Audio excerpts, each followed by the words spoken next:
Welcome back, everyone. Sheepdog Smokey here, and this is something that I've noticed, I've seen in the past, something I've looked at and read, but this is the first time in a little while I can remember an actual statement that it looks like the Supreme Court is going to split completely on party lines in a long time. And before we get started, though, remember to go on and hit that subscribe button and turn on notifications so that you're aware of all new content as it drops. Jumping into this, Justice Ruth Bader Ginsburg hinted at sharp divisions marking the final weeks of the Supreme Court term that will include major rulings on census, gerrymandering, and many other things. Now, Ginsburg has appeared at many things over the years in her role as a Supreme Court Justice, and she has done this as well. I honestly don't know where I fall on a Supreme Court justice basically telling the country, here's how things are likely to be ruled on, for a couple of reasons. One, we need to wait and see how the court actually rules. We don't need Ginsburg saying, well, they're going to do this. Because in the minds of some people, this could be trying to manipulate, trying to influence. If the other justices basically hear that she's saying they're just going to rule basically whether they're a conservative or a liberal, if a Republican nominated them or if a Democrat nominated them. They're not actually going to rule on the case. They're just going to go with bias. And of course, anyone seeing this will, of course, think, well, that's a horrible thing, but nothing ever comes up with, well, why is she ruling that way? And that's been pretty much the way the Supreme Court has ruled for as long as I can remember. We have very liberal and very conservative justices, and right now the Democrats are into the moaning and gnashing of teeth stage of everything is packing the court. It's packing the court with ultra-conservatives, and it's not. It is the president nominating someone he feels is qualified for the post of Supreme Court Justice. Barack Obama did it. George W. Bush did it. Bill Clinton did it. Herbert Walker Bush did it. Reagan did it. Carter did it. It's the way it has run for decades. Okay? When you have someone who leans conservative or liberal, they're not going to say, well, I lean conservative, so I have to appoint someone who thinks differently than me. But when you look at Gorsuch and when you look at Kavanaugh, both of them have proven in the last year to 2 years that they lean originalist, not conservative and not liberal. An originalist says, what is the law? What is in the Constitution? Kavanaugh famously held up a copy of it in his confirmation hearings, and it's very telling that Senator Kamala Harris called it that book you carry. I really wanted him to look at her and say, I'm sorry, Senator, did you just call the document you swore to uphold and defend that book? This is the Constitution of the United States that forms the body you now sit on. It also instructs the body that I have been nominated to on how to rule on laws. But of course, Democrats don't like that, because if the Constitution truly is the law of the land, they can't say, well, the Second Amendment meant muskets, and the Second Amendment didn't mean this and this and this, and the Fourth Amendment didn't mean, and the Fifth Amendment didn't mean. They can't cherry pick amendments and other things to say, well, the founders didn't really mean this. And unfortunately, we now have a Supreme Court that is very, very divided. And on the one hand, a 5-4 decision is no different than a 6-3 or 7-2, an 8-1 or a 9-0. It is the ruling of the court.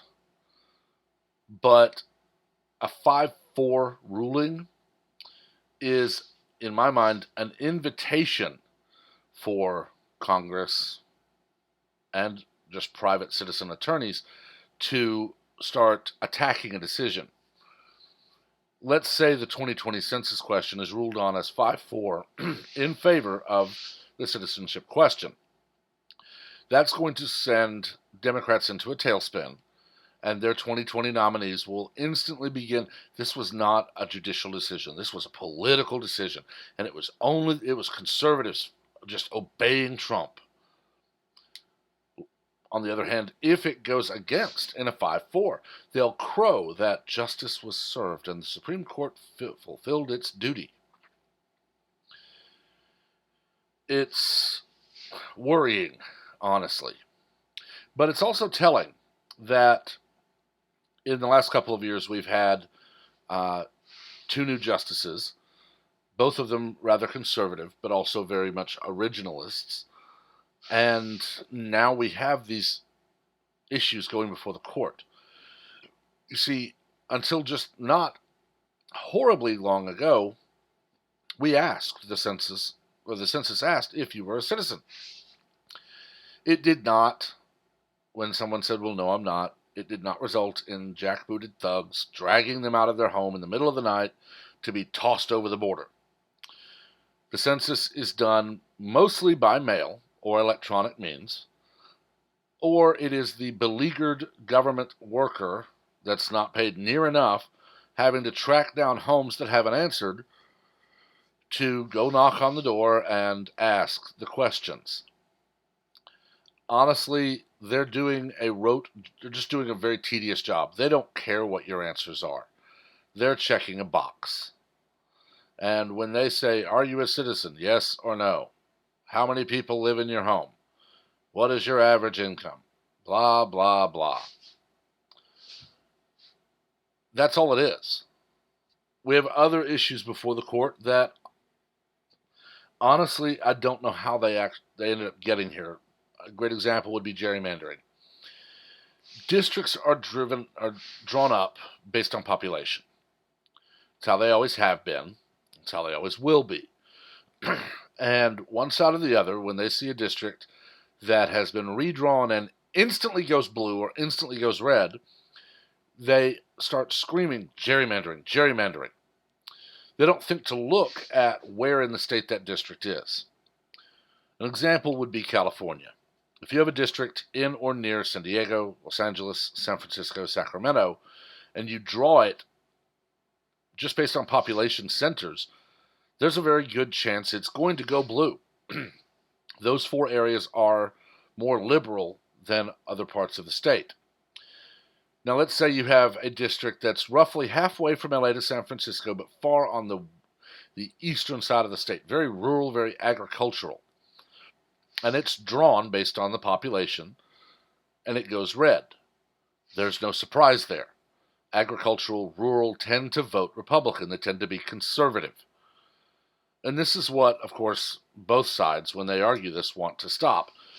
Republicans want to say, well, we need to draw this district in San Francisco to include this other part that's not in San Francisco so that we get a balance. No, you really don't. If San Francisco has a district, and granted it's very large, so it may have 2, may have more, but any district in or very, very close to San Francisco needs to be made up of the people who live in that district. And they will elect someone to represent them. We don't need to say this district way out on the far eastern side of California went red, and we need someone who's going to represent San Francisco in that district. No, we don't. We need someone elected by that district to represent that district. I've seen it where I live in Texas. I've seen it a couple of times where they'll want to redraw a very rural, very agrarian county to include parts of another county. They'll want to split across counties so that a larger, more urban county is actually going to be comprised partly of a district on the far edge of it that includes rural. And they say, well, this is good because it gives you a mix. No, it doesn't matter. You need to draw your districts, and you need to allow the people in that district to elect someone to represent that district. I know my state representative personally. I've met him a couple of times. Nice guy. He actually is from this area, and he was elected by the people in this district. And he is a very conservative person, and by and large, my district is very conservative. If some liberal comes in and says, well, we need to include part of this neighboring city because they're so close to you anyway, they're really part of your district. No, they're not. My district is my district. Their district that borders mine is their district. We don't need to be mixing them and having fingers of each district go into the other because somebody decided, I don't like the fact that this district elected a conservative. I would be on the same side of the argument to say we don't need to say, I don't like the fact that this district next to me elected a liberal. I want to send tendrils of my district into theirs so that we might elect a conservative over their district. It's just the way elections work. Now, Ginsberg here is hinting that the last few weeks of the Supreme Court season is going to be marked by contentious rulings, by 5-4s, by maybe a 5-3 or a 6-3. Very close rulings. And part of that to me says, and the ruling is the ruling. That's all it ever has been, it's all it ever will be, it's all it ever should be. But part of me also says this may be a sign that we have Ginsbergs who've been there for decades. She's been there almost as long as I've been alive. We have the others who have been there a long time. And part of that is a good thing, part of it is a bad thing. Ruth Bader Ginsburg, I don't believe, has any place on the court anymore because she's actually been on record saying the age of sexual consent should be 12. She's honestly at that point in her life where she needs to retire and enjoy the last few, several, whatever, however many years she has left. She's already had several health problems in the last year. It's time for her to retire and enjoy the rest of her life. We do need a mix. We need younger folks. We need older folks. We need folks in between that. We need a variety of minds. Because when you have someone who is her age, someone who is Clarence Thomas's age, someone Gorsuch's age, or even someone my age, so that would be someone in their 40s, 50s, 70s, and 80s.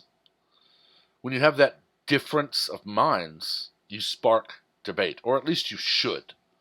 Unfortunately, the court has become a playground for politics. It has become I am going to rule this way no matter what, because that's what I'm expected to do. People are already crying about Gorsuch or Kavanaugh siding with the liberals. I've looked at those. Personally, I disagree, but when I read their statement on it, when I read the ruling, I can see why they ruled that way. And the part of me that knows what is in the Constitution, knows how our country works, says, okay, they interpreted the law rather flatly. So we need to update the law, or we need a constitutional amendment. If I want to press for this, that's what I'm going to press for. I'm not going to scream, change a ruling. I'm going to say, okay, here's what you said. I'm going to then say, if I disagree, I'm going to pursue it the right way. And that's what we need. We don't need people screaming that Kavanaugh is just a rote conservative. No, he's not. He's an originalist. Ginsburg is extremely liberal. She is not an originalist. But there are the vast majority of the time, when you get a Supreme Court ruling, you don't scream, change the ruling. What you need to do is look at where in the Constitution they applied their logic. Did they look at every aspect of the law they were interpreting? And if so, the law may need to be reworded, or the Constitution may need to be amended. Follow the process. It's a very interesting issue to watch. I'm a history and politics junkie. I actually enjoy watching this stuff. But it's going to be very interesting to see these last few weeks and how the Supreme Court closes out their season. But I've talked more than long enough on this. Let me know what you think. Keep it civil. As always, we do not learn from argument, only from debate. Also, please remember to like and share this video so that we can expand the conversation. And again, please remember to subscribe and turn on notifications. That way you know every time something is posted. Until next time, everyone have a wonderful day.